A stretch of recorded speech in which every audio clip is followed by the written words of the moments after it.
ये बात है 2007 की, जब एक American student Amanda Knox Italy में पढ़ रही थी। एक रात उसके रूममेट का मर्डर हो गया। असली किलर तो पकड़ा गया, लेकिन फिर भी अमांडा को 4 साल जेल में रहना पड़ा। लेकिन क्यों? अमांडा नॉक्स और 3 लड़कियों के साथ एक फ्लैट में इटली में रहती थी। ये दिन था 1 नवंबर, रात का वक्त था। अमांडा उस समय अपने बॉयफ्रेंड राफेलो सोलिसिटो के फ्लैट में थी, जो उनके घर से थोड़ी दूरी पर रहता था।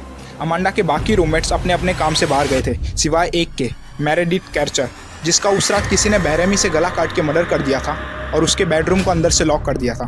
अगले दिन जब अमांडा घर वापस आई, उसने देखा कि मेन गेट खुला था, बाथरूम में चारों तरफ खून था और मेरेडिथ का रूम अंदर से लॉक था। उसने अपनी रूममेट फिलोमेना को कॉल करके बुलाया। बाद में दोनों ने पुलिस को इन्फॉर्म किया। पुलिस ने उस लॉक दरवाजे को खोला जिसमें उस लड़की की लाश थी। पुलिस ने पूछताछ शुरू की, डीएनए सैंपल और फिंगरप्रिंट कलेक्ट किए, जो उस लड़की के एक फ्रेंड से मैच हो गए जिसका मर्डर हुआ था।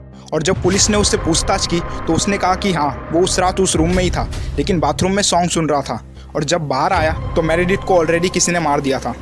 पुलिस ने उसकी बात पर बिल्कुल यकीन नहीं किया और उसको मर्डर के जुर्म में 16 साल की सज़ा सुनाई। लेकिन बात यही ख़त्म नहीं हुई। पुलिस को ऐसा लगने लगा था कि अमांडा और उसका बॉयफ्रेंड भी उस आदमी के साथ में मिले हुए थे इस मर्डर में। इन सब में अमांडा से लगातार 53 घंटे तक पूछताछ की गई, जिसमें उसने बार बार कहा कि वो घर पर नहीं थी, बल्कि उसके बॉयफ्रेंड के फ्लैट में थी। इसके बावजूद 2009 से 2014 तक 4 साल तक उसे जेल में रहना पड़ा और मीडिया ने भी उसका नाम बहुत ख़राब कर दिया था। लेकिन 2015 में फाइनली इटली के सुप्रीम कोर्ट ने उनके खिलाफ कोई खास सबूत ना होने की वजह से उन्हें छोड़ दिया।